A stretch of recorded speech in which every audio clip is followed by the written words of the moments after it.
एक बार फिर आप सबका स्वागत है। आप देख रहे हैं इंडिया टीवी पर यूपी की 80 सीटों का ओपिनियन पोल और आप अपने अगले 45 मिनट पूरी तरीके से बुक कर लीजिए हमारे साथ, क्योंकि आपके सामने खुलने जा रही है यूपी की और सारी सीट। अब तक 20 सीटों का सर्वे हमने आपको दिखाया है।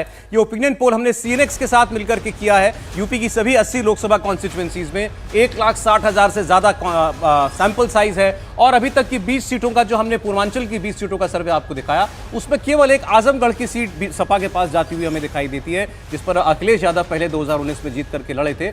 लेकिन उसके अलावा बाकी सारी की सारी सीटें ये जाती हुई दिखाई दे रही हैं भारतीय जनता पार्टी की ओर। अब आपके सामने हम पूर्वांचल की और बची सीटें जल्दी से खोल देते हैं। तो अगली 5 सीटों पर हम जा रहे हैं। गोंडा, डुमरियागंज, बस्ती, संत कबीर नगर और महाराजगंज। गोंडा में ब्राह्मण मुस्लिम वोटर ये निर्णायक हैं। डुमरियागंज में मुस्लिम और दलित फैक्टर काम करता है। प्राची, बिल्कुल। देखिए, बस्ती की अगर आप बात करेंगे तो यहाँ मिक्स्ड ओबीसी जातियों का यहाँ पे बहुलता है, यानी कि ये जातियां यहाँ पर हैं। इसके अलावा आप संत कबीर नगर की बात करेंगे तो मुस्लिम, निषाद और ब्राह्मण वोट बैंक यहाँ पर है। और आप महाराजगंज की अगर बात करेंगे तो कुर्मी, पटेल, चौरसिया, निषाद, ये वोट बैंक यहाँ पर है। और ये पांचों की पांचों सीटें यहाँ पर कमल खिल रहा है। हर्षवर्धन जी, नहीं, मुझे लगता है कि इसमें गोंडा की सीट अगर कहें तो कीर्तिवर्धन की सीट है। डुमरियागंज में जगदम्बिका पाल है। मुझे लगता है कि इस बार उनको बदला जाएगा, उनको इस बार टिकट नहीं मिलेगा।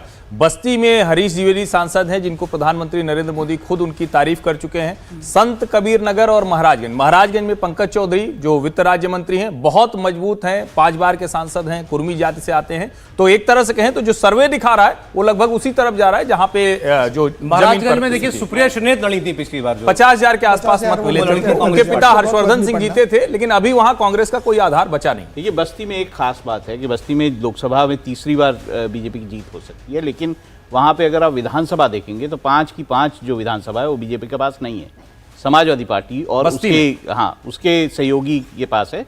तो वो एक फैक्टर आपको देखना होगा इसमें। गोड़ा में भी गोड़ा से बृजभूषण सिंह सांसद रह चुके हैं। कीर्तिवर्धन सिंह और बृजभूषण सिंह के बीच जरा आवाज रही थी, अब दोनों बीजेपी के अंदर आ चुके हैं। खबर यह भी कि हो सकता है कि बृजभूषण सिंह इस बार गोंडा शिफ्ट हो जाए कैसरगंज की सीट छोड़कर। प्राची, अगली 4 सीटें पूर्वांचल की आखिरी 4 सीटें बड़ी इंटरेस्टिंग है, ध्यान से सुनिएगा। यहाँ 2-2 का स्कोर है फिलहाल भाजपा और बसपा में।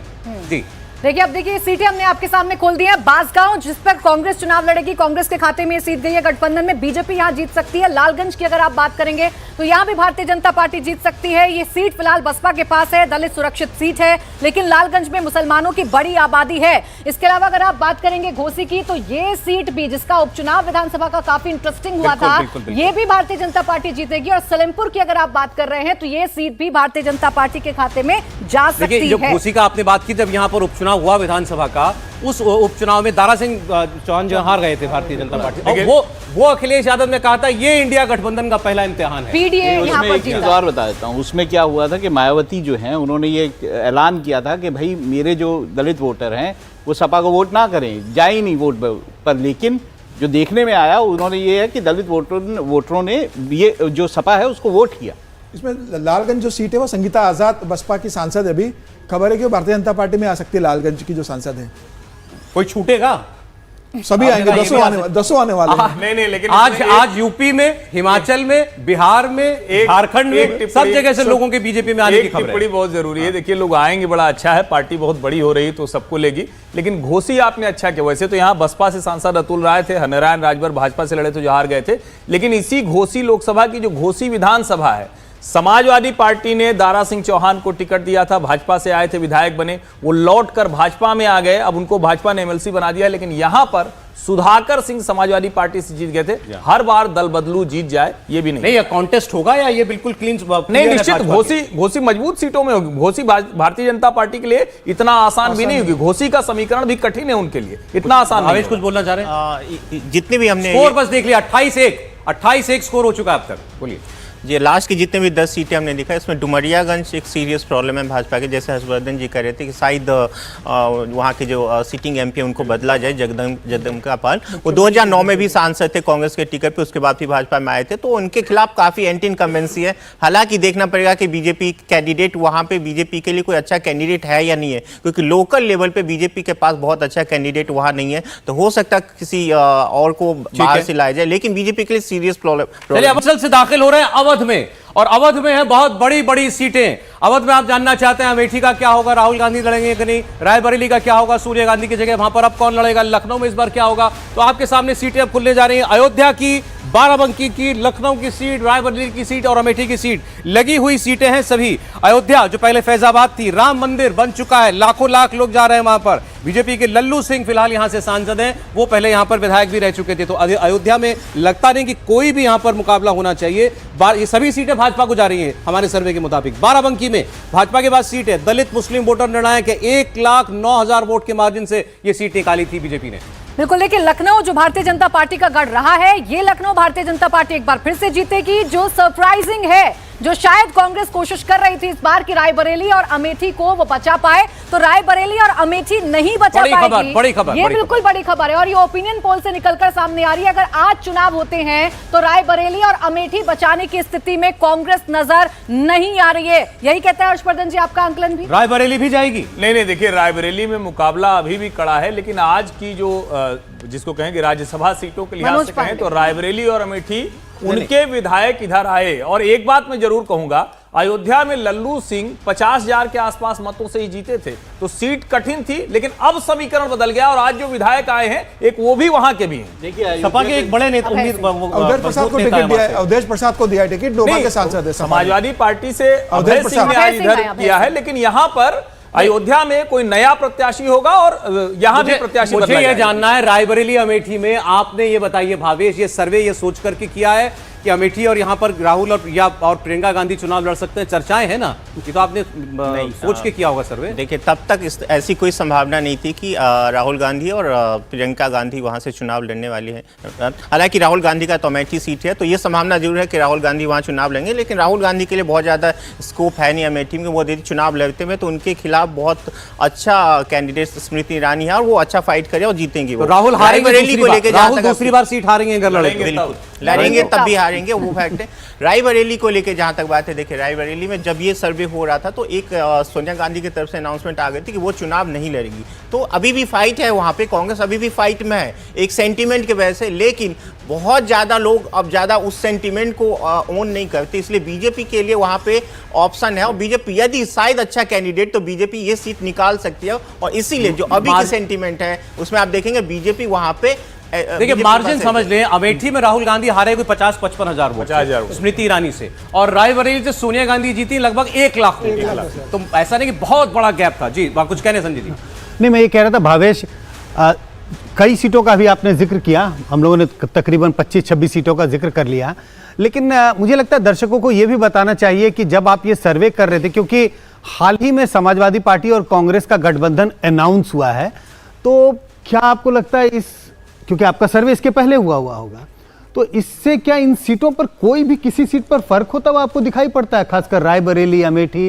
क्योंकि कुछ कंस्टिट्यूएंसी ऐसी होगी सर्वे के हिसाब से जो थोड़ी मार्जिनल होगी, बिल्कुल। तो कुछ अगर इसका जिक्र दर्शकों के लिए करें तो? देखिए संजय जी, हमने ये सीरीज जुलाई में शुरू किया था। जुलाई में हमने इंडिया गठबंधन मानते हुए एक सर्वे शुरू किया था। उसी टाइम से हम इसको गठबंधन मान रहे हैं, और उसमें हमें पहले से पता था कि अमेठी और रायबरेली कांग्रेस लड़ेगी, और वहाँ पे सपा पहले भी कैंडिडेट, सपा बसपा कैंडिडेट नहीं देती है, तो वहाँ पे कोई बहुत ज्यादा कंफ्यूजन है नहीं। लेकिन ओवरऑल जहां तक बात है कि इस गठबंधन से कितना असर पड़ेगा, मैं पर्सनली मानता हूँ सर्वे में भी आपको रिफ्लेक्ट होगा आगे जाके कि सपा बसपा गठबंधन से सपा को फिलहाल कोई फायदा नहीं है। कांग्रेस को हो सकता है कि जो 17 सीटें उनको मिले, 17 सीटें मिली है तो 17 सीटें पर नंबर 2 पोजीशन पे या जो भी आगे आने वाले सर्वे में दिखेगा। लेकिन सपा आउट कर दिया आपने, नंबर 2 पर ही आएगी मतलब कांग्रेस। कहने का मतलब यह है कि सपा को जितना भी कांग्रेस का वोट जो खासकर यदि नाम ले, यदि मुस्लिम वोट जितना उनको कॉन्सुलेट होना था 2022 में, 2017 में, 2019 में हो चुका है। हमको ये बताइए रायबरेली अमेठी में क्या सेंटिमेंट है पूरे यूपी में या पूरे देश में? यदि मैं इस बात को कहना नहीं चाहता, पर चूंकि आपने पूछ लिया तो मैं कहूं पूरे देश में या पूरे यूपी में एक सेंटिमेंट जो सबसे ज्यादा इंपॉर्टेंट है आज के डेट में, अर्बन में जरूर है कि काउंटर एंटी काउंटर बहुत ज्यादा है, लेकिन रूरल में जो सबसे ज्यादा फैक्टर आज की डेट में काम के, खासकर यूपी में, वो है जय श्री राम। इसीलिए वो रायबरेली में भी है, अमेठी में भी है, बाकी जब आप पूरे देश की बात करते हैं तो क्या उसमें तमिलनाडु भी है, आंध्रा भी है, तेलंगाना भी है, केरल भी शामिल है? सर कुछ अगले सर्वे के लिए छोड़ दीजिए हमारे लिए। नहीं, इन्होंने कहा पूरे देश में सेंटीमेंट है, तो मुझे लगा कि कम से कम रायबरेली अमेठी पर एक बात यह भी समझनी चाहिए कि कांग्रेस के पास तो कोई विधायक तक नहीं है। यहां की दोनों लोकसभा की 10 विधानसभा सीटों में एक भी विधायक नहीं है। रायबरेली में 4 समाजवादी पार्टी के हैं, एक आज ही चले आए। अमेठी से जो समाजवादी पार्टी के थे आज ही चले आए, और उसके अलावा भारतीय जनता पार्टी के विधायक अमेठी विधानसभा लोकसभा में है और रायबरेली में अकेली विधायक अदिति सिंह है। तो कुल मिलाकर जो समीकरण है वो भारतीय जनता पार्टी के पक्ष में। और मैं फिर से कह रहा हूं, पुराने समीकरण पे जो समाजवादी पार्टी जीती थी, इस बार वो जातीय समीकरण उसके पक्ष में नहीं। देखिए, सर्वे की अभी तक की सबसे बड़ी खबर यह है कि कांग्रेस पार्टी के पास जो एक सीट थी रायबरेली की, वो सीट भी कांग्रेस पार्टी हार सकती है इस बार। रायबरेली भी भाजपा जीत सकती है। अमेठी से राहुल गांधी लड़ भी लें तो भी सर्वे यह कह रहा है कि वो ये सीट हार सकते हैं। अभी बीजेपी ने भी तो तय नहीं किया कि स्मृति ईरानी लड़ेंगी, लेकिन उन्होंने वहां घर भी बना लिया, तो मानते हैं कि वहां स्मृति ईरानी है और कॉन्टेस्ट राहुल गांधी से भी हो जाए तो भी ये सीट बीजेपी ही जीत रही है। ये हमको अभी सर्वे अभी तक बता रहा है। अगली 5 सीटों पर बढ़ते हैं। अवध की सुल्तानपुर, प्रतापगढ़, खीरी, धौरहरा और सीतापुर, ये 5 सीटें, ये भी पांचों भाजपा के खाते में जाती हुई दिखाई दे रही है। प्राची, देखो देखिए, अवध की अभी तक 10 सीटें हमने खोली हैं और इन 10 सीटों पर भारतीय जनता पार्टी बढ़त बना रही है, यानी भारतीय जनता पार्टी जीत रही है।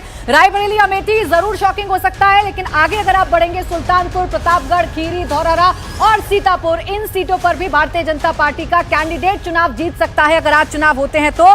सुल्तानपुर की अगर आप बात करेंगे तो मेनका गांधी यहां से सांसद हैं। 19 के चुनाव में सिर्फ 14,000 वोटों के मार्जिन से जीत पाई थी सुल्तानपुर में मेनका गांधी, लेकिन इस बार भी भारतीय जनता पार्टी यहां पर चुनाव जीत सकती है। कम से कम ओपिनियन पोल तो ये बता रहा है। राहुल, देखिए, मैं 2-3 सुल्तानपुर में तो आपने बात कही दी है, पर यह भी संशय है कि जो मेनका गांधी है और उनके जो पुत्र हैं, वो दोनों को ही टिकट मिलेगा या नहीं। 14,000 वोट के मार्जिन था। मैं यही बोल रहा हूँ, टिकट मिलेगा कि नहीं मिलेगा, यही बहुत बड़ी संशय है। दूसरा, अयोध्या पे मैं अगर बात करूं तो अयोध्या में देखिए, ऐसा नहीं है कि बिल्कुल केक वॉक है। हाँ, ये बात सही है कि वहाँ पे राम मंदिर का पूरा असर है, लेकिन वहाँ पे अगर विधानसभा आप देखेंगे, 3 विधानसभा बीजेपी के पास है, 2 सपा के पास है।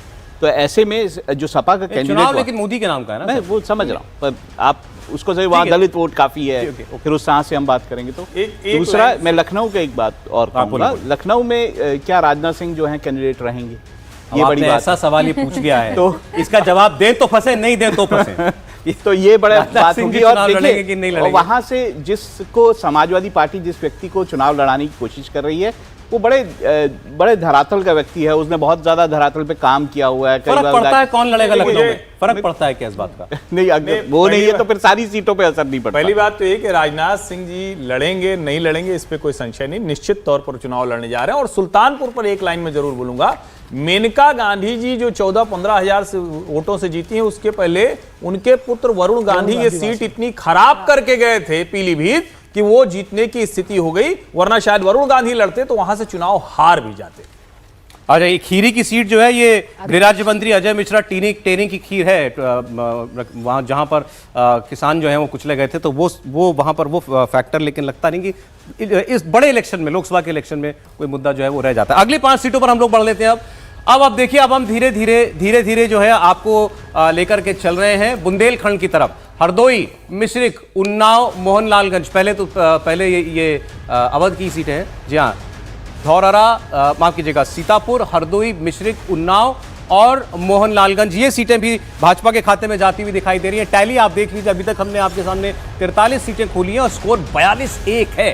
केवल एक सीट आजमगढ़ जो है सपा को जा रही है, वरना रायबरेली भी जो सीटें थी वो भी जाती हुई दिखाई दे रही है हमको। रायबरेली की सीट भी भाजपा को जाती हुई दिखाई दे रही है। अवध की 14 सीटें वो भाजपा के खाते में जाती हुई दिखाई दे रही है। प्राची, बिल्कुल, यानी अवध में तो समाजवादी पार्टी के लिए या इस पूरे गठबंधन के लिए कोई मौका है नहीं। रायबरेली और अमेठी में जरूर वो गुंजाइश लेकर चल रहे थे, लेकिन यहां पर भी फिलहाल ओपिनियन पोल ये कह रहा है कि कोई गुंजाइश नहीं है। बीजेपी इन सीटों को भी अब छीन सकती है। रायबरेली जो एकमात्र सीट कांग्रेस के पास बची थी, वो सीट भी उसके हाथ से जा सकती है। इसके अलावा आप देख लीजिए टैली, आपको सिर्फ और सिर्फ बीजेपी का ही रंग नजर आ रहा होगा। समाजवादी पार्टी सिर्फ एक अपना गढ़ है आजमगढ़, उसे बचाने में कामयाब रह पाएगी। संजय जी, राहुल गांधी ने सारा प्रयास उत्तर प्रदेश के अंदर अपनी यात्रा के अंदर हम दिखाया। सबसे ज्यादा वक्त वो यूपी में ही रहे हैं और कुछ जगहों पर जब वो इधर पश्चिमी उत्तर प्रदेश की तरफ आ गए तो भीड़ भी उस पर काफी नजर आई। पश्चिमी उत्तर प्रदेश पर हमें पहुंचे नहीं है, लेकिन कोई असर, लेकिन क्या राहुल गांधी का कांग्रेस का यूपी में नहीं दिखाई देता? बिल्कुल मार्जिन पर चली गई पार्टी। देखिए, अगर वोट के नजरिए से देखें, आप 2022 का विधानसभा चुनाव देख लें, 19 का लोकसभा चुनाव और 2014 का लोकसभा चुनाव, वो अपने आप में प्रमाण है। अब इस वक्त तो हम अटकल लगा सकते हैं कि राहुल गांधी की यात्रा का असर होगा या नहीं होगा 2024 के चुनाव में, लेकिन उसके अगर हम उसे किनारे रख दें और देखें, हमारे पास प्रमाण है बिल्कुल साफ कि राहुल गांधी का असर ना तो 2022 के विधानसभा चुनाव, ना 14 और 19 के लोकसभा चुनाव में कुछ दिखाई पड़ा यूपी की राजनीति के नजरिए से। तो 2024 में क्या ऐसा कुछ नया मतलब कीर्तिमान वो स्थापित कर पाएंगे यूपी में? मुझे नहीं लगता कि इसकी संभावना दिखाई पड़ती है। देखिए, जैसे संजय जी कह रहे थे, अब कांग्रेस का एक पैटर्न देखिए 2014 से लगातार कैसे कैसे वोट उनका ग्राफ गिरता रहा। 2022 में आप देखें उनका वोट गिर के 2.3% रह गया है। तो 2.3%, वो भी जब पूरे के पूरे सीटों पे लगभग लड़ रहे थे। उसके बाद बहुत ज़्यादा फैक्टर राहुल गांधी का या कांग्रेस पार्टी का रहता नहीं है। जो आपका सवाल पहले था या संजय जी का जो सवाल था कि सपा उसके गठबंधन से किसको कितना फायदा होगा, 2.3% का वोट है। यहाँ पे बीजेपी 50% से ऊपर लगभग हर जगह वोट लेके आ रही है। तो 2.3 में बहुत ज्यादा फर्क रहता है ना। सपा के पास आप देखेंगे 2019 में 18% वोट थी और 2022 में बढ़ के 32 हो गया। उसमें 2-2.5% और जो थे 34। उसका बहुत ज्यादा काउंटर दिखता नहीं है कि कांग्रेस से सपा को बहुत ज्यादा फायदा कहीं भी नहीं है। हाँ, ये बात अलग है कि जो मुस्लिम का कंसोलिडेशन की जहां तक बात थी, मैं पहले भी कहता हूं मुस्लिम का कंसोलिडेशन बहुत पहले हो चुका है, उसमें बहुत ज्यादा होता नहीं है। पता है 2014 में भी कुछ कंफ्यूजन था, लेकिन 2017 में आप जैसे होगा ये कांग्रेस का वोट थोड़ा बढ़ जाएगा। 6% वोट था पिछली बार, बिल्कुल 6% था जब वो 80 सीटों पे खुद लड़े थे। एक सीट शायद किसी और को देते, जब खुद लड़े थे तब 6% था। हाँ, तो अब यदि 17 सीटों पे लड़ेंगे तो मुझे नहीं पता कितना वोट बढ़ेगा, अभी देखने की बात होगी। हालांकि वो फाइट में नंबर 1 नंबर 2 पे तो रहेंगे ही रहेंगे, क्योंकि और कोई अपोजिशन तो है नहीं। हाँ, तो इंडिया वैसे उनमें वो 17 सीटों में जहां भी वो नंबर 2 में, या हो सकता है कहीं और बसपा का जहां भी चैलेंज होगा तो वहां पे होंगे, लेकिन पहले से बेटर कंडीशन में रहेंगे। वोट शेयर हो सकता है बढ़ जाए, सीट कितना जीतेंगे वो अभी देखिए। पूर्वांचल और इसके अलावा अवध पूरी तरीके से स्वीप भारतीय जनता पार्टी का दिखाई दे रहा है। 42-1 43 सीटों में से अभी तक ये स्कोर दिखाई दे रहा है। अब हम बढ़ते हैं बुंदेलखंड की ओर। प्राची, बिल्कुल, देखिए बुंदेलखंड की 4 सीटें हैं, चारों सीटें बीजेपी के पास हैं और इस बार भी बहुत ज्यादा मुश्किल बीजेपी को होने वाली नहीं है। ओपिनियन पोल ये बता रहा है। जालौन की आप बात करेंगे तो यहां भी भारतीय जनता पार्टी जीत सकती है। झांसी जो कि कांग्रेस के खाते में गई है, इस सीट पर भी भारतीय जनता पार्टी जीत सकती है। हमीरपुर में भी बीजेपी जीत सकती है और बांदा में भी बीजेपी जीत सकती है। यानी बुंदेलखंड बहुत ज्यादा चैलेंजिंग नहीं है। हालांकि पूर्वांचल की बात करिए, अवध की बात करिए, बुंदेलखंड की बात करिए, कहीं पर कोई चैलेंज बीजेपी के सामने नजर नहीं आ रहा है। सिर्फ एक सीट है जो समाजवादी पार्टी बचा सकती है, वो भी आजमगढ़ है। और इन चारों सीटों पर भी बीजेपी अपनी जीत को बरकरार रख सकती है। हाँ, बोले। मुझे लगता है कि झांसी सीट से इस बार उमा भारती चुनाव लड़ सकती है, क्योंकि उमा भारती ने घोषणा की कि मुझे लोकसभा चुनाव लड़ना है। तो उन्होंने पार्टी को ऑप्शन दिया, या तो मुझे झांसी से टिकट दीजिए, या मुझे आप भोपाल से टिकट दीजिए, या मुझे आप खजुराहो से टिकट दीजिए। तीनों जगह से वो सांसद रही है। तो मुझे ऐसा लग रहा है कि झांसी से वो 2014 में सांसद रही थी। उनकी कोशिश है कि मैं झांसी से चुनाव लड़ूं। और वैसे भी बुंदेलखंड भारतीय जनता पार्टी का बहुत स्ट्रांग होल्ड बन चुका है। तो यहाँ भारतीय जनता पार्टी सारी सीटें जीतेंगी। यहाँ समाजवादी पार्टी और कांग्रेस गठबंधन का कोई फायदा नहीं होने वाला है। कोई सरप्राइज इसमें? देखिए, एक तो ये है कि बांदा भारतीय जनता पार्टी के लिए मुश्किल सीट थी। बहुत कम मतों के अंतर से 50,000 के आसपास से आर.के. सिंह पटेल जीते थे। और भारतीय जनता पार्टी के लिए झांसी बहुत स्ट्रांग सीट है। मुझे नहीं लगता कि उमा भारती को भारतीय जनता पार्टी अब झांसी से दोबारा लड़ाने जा रही है। इन चारों सीटों पर भारतीय जनता पार्टी की स्थिति बहुत बेहतर है। और उसकी सबसे बड़ी वजह यह है, बुंदेलखंड में पानी को लेकर, सड़क को लेकर और जो डिफेंस कॉरिडोर है उसको लेकर इस सरकार ने जितना काम किया है। आप झांसी चले जाइए, 5 साल 7 साल पहले का झांसी और अभी का झांसी, आपको आमूल चूल परिवर्तन दिखेगा। उसका भी बड़ा असर दिखता है। चलिए, अब आप बुंदेलखंड से आगे बढ़ते हैं और आपको केंद्रीय उत्तर प्रदेश में लेकर के चलते हैं। सेंट्रल यूपी की तरफ बढ़ेंगे अब हम। और वो जो सीटें हैं वो हैं अलीगढ़, हाथरस, मथुरा, आगरा और फतेहपुर सीकरी। ये 5 सीटें, और ये पांचों सीटें भाजपा के पास जा रही हैं अभी इस बार, और ये पहले से भाजपा के पास ही हैं। बीजेपी की डोमिनेंस वाला जो है, प्रभाव वाला ये सारा इलाका है। अलीगढ़ की आप बात कीजिए, यहाँ पर दलित और मुस्लिम बहुल सीट ये मानी जाती है। हाथरस ये जाटव और ठाकुर बहुल सीट है। मथुरा ये बिल्कुल बीजेपी के दबदबे वाली सीट है और अब तो जयंत चौधरी भी इधर आ गए हैं। और 24 का चुनाव जो है वो मथुरा की शाही ईदगाह और श्री कृष्ण जन्मभूमि स्थान का जो विवाद इस वक्त चल रहा है और बड़े वो भी सुर्खियों में है, काशी को ले, काशी के बाद उसके बीच में ये चुनाव होता हुआ दिखाई दे रहा है। और देखिए, आगरा में की अगर आप बात करेंगे तो दलित सुरक्षित सीट है, बीजेपी यहां पर जीत सकती है। 14 और 19 दोनों चुनाव में बीजेपी यहां लगभग 55% वोट लेकर जीती थी। वहीं फतेहपुर सीकरी की अगर आप बात करेंगे तो 2019 में राज बब्बर कांग्रेस से यहाँ चुनाव लड़े थे और बुरी तरीके से हारे थे। भारतीय जनता पार्टी ये सीट जीती थी। इस बार भी कांग्रेस कुछ के ऐसा पास ही है। होगा। हाँ, इस बार भी कांग्रेस ही लड़ रही है यहाँ। लेकिन इसमें एक इंटरेस्टिंग बात यह है कि कांग्रेस जिन 4 सीटों पे नंबर 1 या नंबर 2 रहती है, इसमें एक फतेहपुर सीकरी भी वही कुछ कह रहे थे आप? मैं ये कह रहा था कि वहाँ पे कोई उम्मीद नहीं है कि कांग्रेस जो है वो कोई रिवाइवल होगा वहाँ पे फतेहपुर सीकरी में। और साफ दिखाई देता है कि ये जो सीट है कांग्रेस को मिली तो है, लेकिन ऐसा कोई चुनाव कांग्रेस बहुत लड़ने नहीं जा रही है जिसमें कोई भी फाइट जो है वो बीजेपी की लड़े। और स्कोर देखें 52 सीटों का आपके सामने सर्वे आ चुका है और सर्वे ये बता रहा है 51 यानी 51 सीटें भारतीय जनता पार्टी फिलहाल जीतती हुई हमें दिखाई दे रही है और एक सीट केवल वो सपा के पास, यानी कि बिल्कुल कहीं से भी आपको इंडिया गठबंधन का यानी कांग्रेस और समाजवादी पार्टी के गठबंधन का कहीं कोई असर आपको दिखाई नहीं देगा। सब भगवा आपको जो है वो स्क्रीन पर लहराता हुआ दिखाई दे रहा है। ये इस वक्त उत्तर प्रदेश की हकीकत है और ये जिस तरीके से सीटें आगे बढ़ रही हैं, देखिए हम लोग 52 सीटों की बात कर चुके हैं, 80 सीटों तक हमको जाना है। तो जो जिस टारगेट के साथ भारतीय जनता पार्टी चली है इस बार, प्रधानमंत्री ने कहा 80 में 80, हम कहते हैं कि 75 पार होगा उत्तर प्रदेश में, काफी मुमकिन दिखाई दे रहा है। देखिए इसमें क्योंकि जितनी बसपा की सीटें थी वो भाजपा को जाती हुई दिखाई दे रही हैं, एक कांग्रेस की सीट रायबरेली की सीट थी वो भी इस बार लगता है कि भारतीय जनता पार्टी निकाल लेगी। सोनिया गांधी जब वहां चुनाव नहीं लड़ रही है तो केवल एक आजमगढ़ ऐसा है कि जो मुकाबला में समाजवादी पार्टी ये सीट निकाल सकती है।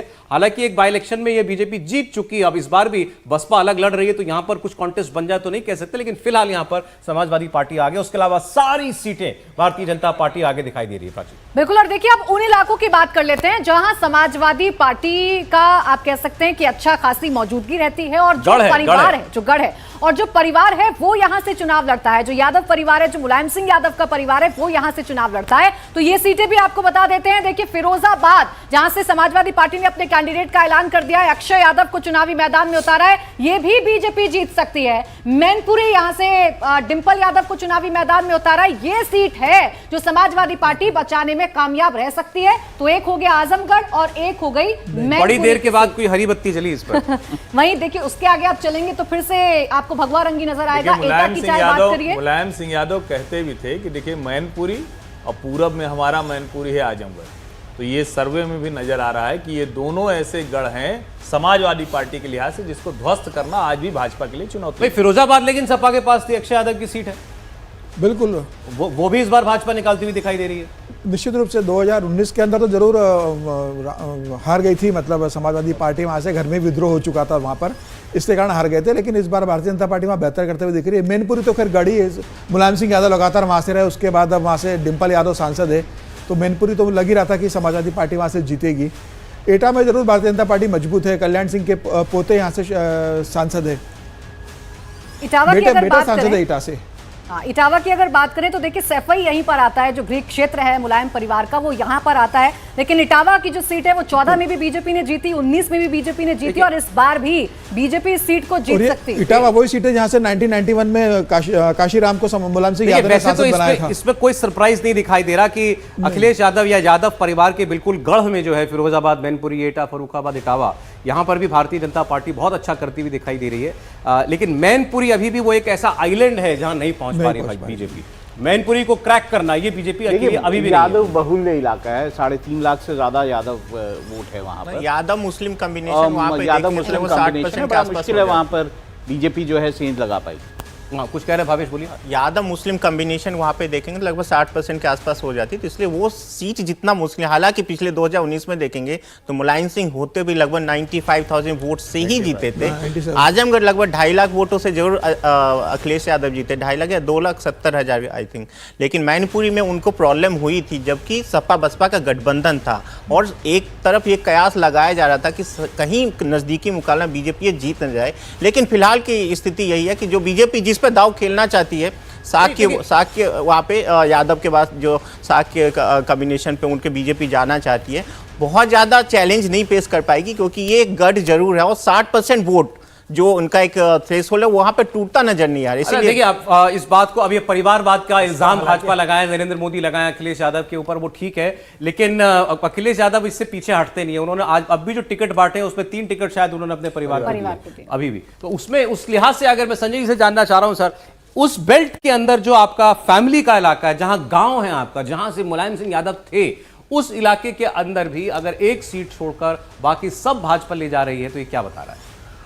देखिए, जितनी सीटों का जिक्र अभी तक किया गया है सौरभ, हवा रुख किस ओर है बहुत साफ है। या यूं कहें कि 80 सीटों में इक्का दुक्का सीट इंडिया गठबंधन के पार्टनर, उसमें कांग्रेस और समाजवादी पार्टी जीत जाएंगे। जितनी सीटों का जिक्र अभी आपने किया, सिर्फ 2 सीटें ऐसे दिखाई पड़ती हैं। पूरब की ओर जाएं तो वहां आजमगढ़, और सेंट्रल यूपी के आसपास के इलाके को देखें तो वहां मैनपुरी। ये 2 सीटों को छोड़ करके कोई भी ऐसी सीट नहीं है जहां पर कांटे का मुकाबला भी होता हुआ दिखाई पड़ता है। इस नजरिए से देखें तो बाकी सीटों में भी कुछ ऐसा ही रुख दिखाई पड़ने वाला है, और लगता है कि पूरा यूपी 80 सीटें जो है वो पूरा भगवा का भगवा दिखाई पड़ेगा जब 2024 के चुनाव के नतीजे आएंगे। और ये भी 2 सीटें जो आपको दिखाई दे रही है, एक अखिलेश यादव की सीट है, एक पत्नी डिंपल की सीट है, डिंपल यादव जी की सीट है, और एक परिवार में भी एक युगल के बीच में, एक दंपत्ति के बीच में जो है वो सीट जाती है। नहीं, लेकिन एक चीज मैं इसको बार बार कह रहा हूं कि देखिए, हमको ऐसे नहीं मान लेना चाहिए कि यादव मतदाता वो सिर्फ और सिर्फ समाजवादी पार्टी के लिए, पहले दूसरी जातियों के लिए वैसे माना जाता था, फिर वो छोटी छोटी पार्टियां बनी, उन्होंने गठजोड़ करना शुरू किया। लेकिन अगर आप ध्यान से देखें, डॉक्टर मोहन यादव को मुख्यमंत्री बनाने के बाद, और बार बार हम ये कैसे मान सकते हैं कि राम मंदिर की लहर सब में चलेगी और यादव मतदाता कहेगी नहीं नहीं हम वहीं के वहीं बने? अगर बने होते तो और सीटों पर असर दिखता, इटावा पर दिखता, फर्रुखाबाद पर दिखता, फिरोजाबाद पर दिखता। तो ऐसा नहीं कि वो कोई कांस्टेंट फैक्टर है, उस के फैक्टर में भी कुछ न कुछ इरोजन हुआ है, कुछ मुश्किल इरोजन हुआ है। लेकिन मैं अब गोरखपुर का यादव या मथुरा का यादव जो है वो बीजेपी की तरफ जा रहा है, तो इसमें कोई हैरानी की बात नहीं है। हैरानी की बात मेरे लिए अगर एटा का इटावा का जा रहा है, वो समझना हमको चाहिए कि वो उस गढ़ का यादव भी जो है वो छिटक गया इस बार। नहीं, मुझे लगता है सौरभ कि जिस बात का जिक्र हर्षवर्धन जी कह रहे हैं, अगर आप यूपी में देखें एक आमूमन एक यादव मतदाताओं के बीच में, तो ऐसा तो नहीं हो सकता कि वो अछूता है और उनका झुकाव बीजेपी की तरफ गया है। लेकिन जिन 2 सीटों पर अभी दिखाई पड़ रहा है कि समाजवादी पार्टी जीत सकती है, वो 2 सीट कौन है? आपने जिसका जिक्र किया, एक जगह अखिलेश यादव लड़ सकते हैं और दूसरी जगह डिंपल। मुझे लगता है अभी भी उनका जो यादव मतदाता हैं उनके लिए ये 2 एक सिंबल के जैसे हैं कि भाई आप समाजवादी पार्टी के दूसरे नेताओं को तो शायद वोट ना करें, आपके साथ अभी भी हम खड़े दिखाई पड़ते हैं। तो इसीलिए केवल एक मैनपुरी और एक आजमगढ़ बचाने में कामयाब समाजवादी पार्टी इस बार हो सकती है। तो ये बड़ा अभी तक का जो सर्वे है ये तो बहुत ही खराब स्थिति इस वक्त जो है गठबंधन के लिए दिखा रहा है, इंडिया गठबंधन के लिए। और भारतीय जनता पार्टी का स्वीप एक तरीके से अब आपको दिखाई देगा उत्तर प्रदेश के अंदर। जो हवा बह रही है, जिसको अभी बिल्कुल खुल करके कहा भावेश ने, ये राम लहर है, ये राम मंदिर की लहर है और जय श्री राम ये नारा गूंज रहा है इस वक्त। अभी आप बात कर रहे थे हमसे कुछ कि ग्रामीण इलाकों में और शहरी इलाकों में क्या अंतर आपने पाया सेंटिमेंट में लोगों के? देखिए, बिल्कुल सही कह रहे हैं। वैसे तो एक शहर में और खास कर देखें तो बहुत पहले बीजेपी को चिढ़ाया जाता कि ये शहरों की पार्टी, शहरी लोगों इनको वोट करते हैं। लेकिन आज के डेट में देखें और एक पैटर्न देखें, 2014 के बाद आप देखेंगे बीजेपी लगातार अपने आप को जो रूरल एरिया उसमें मजबूत करती जाए। उसमें जो राम मंदिर का जो इशू है, जो राम मंदिर का इनॉग्रेशन, उसमें एक बहुत कैटलिस्ट की काम कर रही है।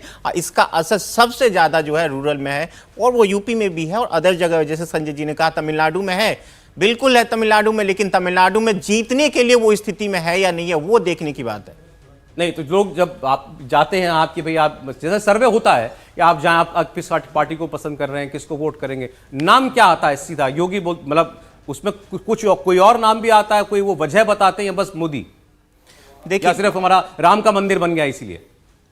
एक बड़ा फैक्टर है। मैं ये नहीं कहूंगा कि सिर्फ इसी वजह से बीजेपी जीतेगी या इसी वजह से बीजेपी को बहुत ज़्यादा सीटों पे फायदा हो रहा है। एक बहुत बड़ा फैक्टर जरूर है, और फैक्टर है मोदी जी का अपने 10 साल का जो काम है वो भी तो बहुत बड़ा फैक्टर है। यूपी में जिस तरह का 10 साल से काम हो रहा है वो भी बहुत बड़ा फैक्टर है। दूसरी तरफ जो सोशल इक्वेशन पे जिस तरह बीजेपी काम करते हैं वो भी बहुत बड़ा फैक्टर है। अलग अलग स्टेट में आप जाएंगे तो उस तरह दिखेगा आपको। अब आप जैसे तमिलनाडु में जाए, केरला में जाए, उस तरह का सोशल इक्वेशन नहीं बन रहा है, उस तरह का कैंडिडेट नहीं है बीजेपी के पास, उस तरह का काम बीजेपी को करने का मौका नहीं मिला कि लोगों को दिखे। इस वजह से शायद वहां पे बीजेपी सीट ना जीत पाए। लेकिन जहां तक असर की बात है, कुछ ना कुछ असर तो हर जगह है। चलिए, अभी हम केंद्रीय उत्तर प्रदेश की 4 सीटें बची हैं, उसका जिक्र और कर लेते हैं। कन्नौज, कानपुर, अकबरपुर और फतेहपुर, इन सीटों का जिक्र कर लेते हैं कि इसमें कोई सरप्राइज नहीं, ये भी भाजपा की ओर जाती हुई दिखाई दे रही है। कन्नौज, इत्र कांड आपको याद होगा, बड़ा मशहूर था। एक घर के अंदर जो है अंबार ढेर जो है नोटों का मिला था। आज तक ये तय नहीं हो पाया वो नोट थे किसके, कौन सी पार्टी के थे, ये अभी तक तय नहीं हो पाया, क्योंकि दोनों सपा और भाजपा एक दूसरे पर इल्जाम लगाते हैं। कानपुर की सीट, कानपुर नगर की सीट जो है ये कांग्रेस को मिली है, लेकिन 2 बार से ये भाजपा के पास है। ब्राह्मण वोटर यहां पर काफी प्रभाव वाला होता है।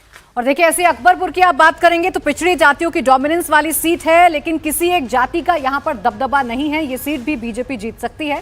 फतेहपुर की अगर आप बात करेंगे तो दलित, ठाकुर और ब्राह्मण डोमिनेंस वाली सीट है। यहां से बीजेपी की साध्वी निरंजन ज्योति सांसद हैं और एक बार फिर से ये सीट भारतीय जनता पार्टी जीत सकती है। तो देखिए, आप जैसे जैसे आगे बढ़ रहे हैं, सिर्फ 2 सीटों को छोड़ दीजिए, यहीं पर हरा रंग आपको नजर आएगा, बाकी आपको भारतीय जनता पार्टी का ही रंग नजर आएगा। जो टारगेट बीजेपी लेकर चल रही है, उस टारगेट के बहुत हद तक करीब पहुंचती हुई तो बीजेपी नजर आ रही है। देखिए, और इसमें कन्नौज जो है, ये डिंपल यादव जहां से जीती थी, कन्नौज ये भी जो एक बेस हुआ करता था ये यादव परिवार का, समाजवादी पार्टी का, लेकिन इसको पहले ही तोड़ चुकी है भाजपा। डिंपल यादव जो है वो चुनाव हार गई। आपको याद होगा चुनाव से सुब्रत पाठक जीते थे, सुब्रत पाठक, और उनको सचमुच बड़ी मेहनत करने की जरूरत है। भारतीय जनता पार्टी को यह भी सोचना होगा कि प्रत्याशी के तौर पर भी बदलाव की जरूरत है क्या। मुझे लगता है कि कन्नौज और अकबरपुर दोनों सीटों में ये एक चिंता है उनके लिए कि क्या प्रत्याशी बदलने की जरूरत है। अभी एक सीट बचाने के लिए, वैसे मतलब हम लोग हाइपोथेटिकल बात कर रहे हैं क्योंकि अभी प्रत्याशी तो अनाउंस नहीं हुए हैं शायद।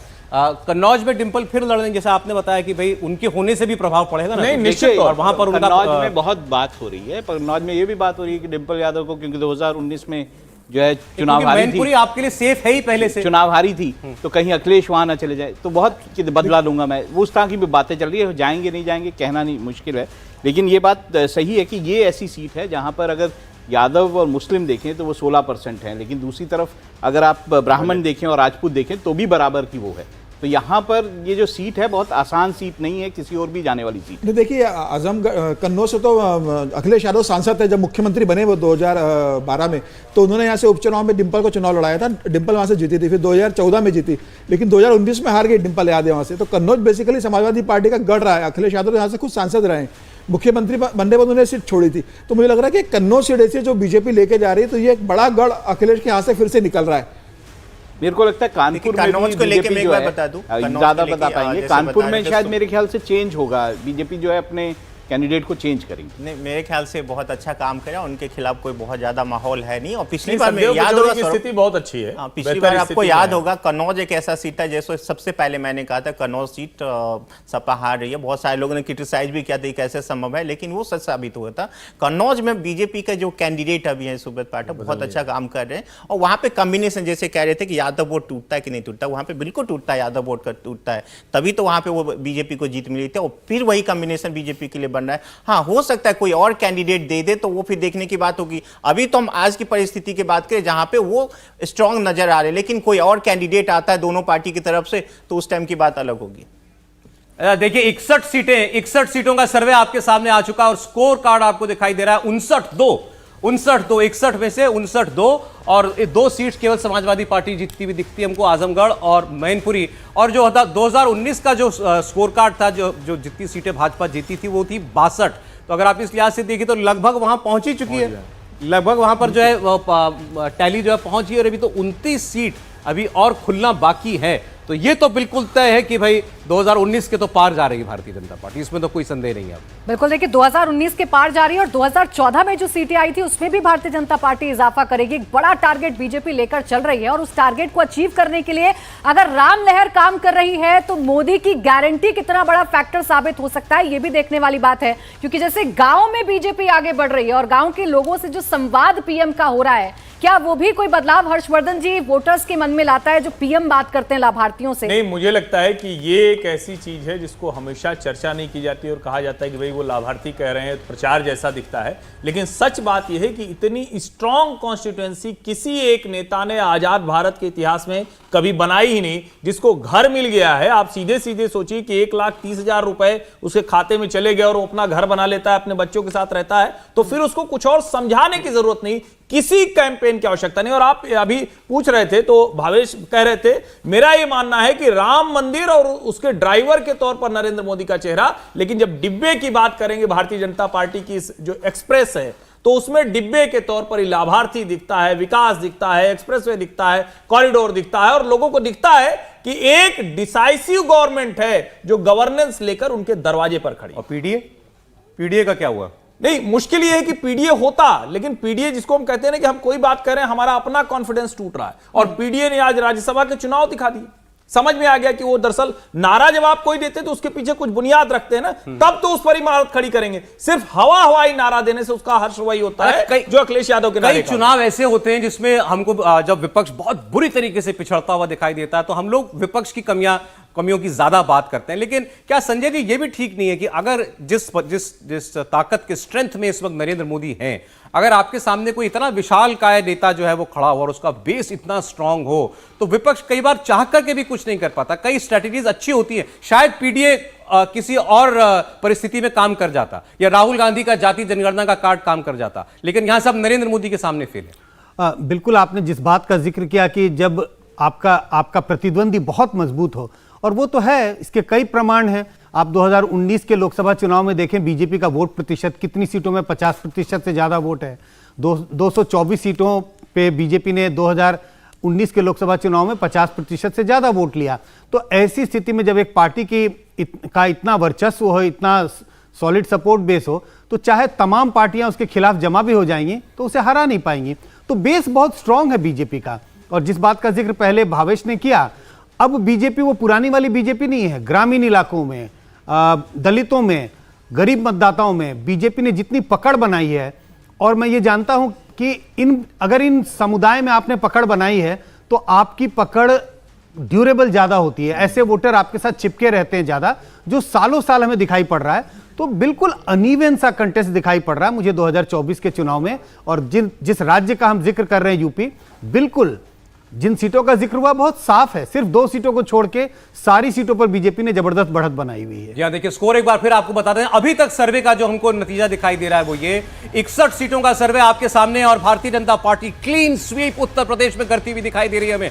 59 सीटों पर फिलहाल इन 61 में से बीजेपी जीत सकती है। इसमें से बसपा की सीटें भी भारतीय जनता पार्टी को मिल रही हैं। जो 5 सीटें थी सपा की उसमें भी कुछ में सेंध है। रायबरेली भारतीय जनता पार्टी जीत सकती है, सोनिया गांधी की सीट। ये बड़ी खबर है इस बार की। और केवल 2 सीटें अखिलेश यादव वाली आजमगढ़ और डिंपल यादव वाली मैनपुरी, केवल ये 2 ही सीटें दिखाई दे रही हैं जहां फिलहाल अपना घर बचा पाने में कामयाब होते दिखाई देते हैं अखिलेश यादव, वरना और कई नहीं।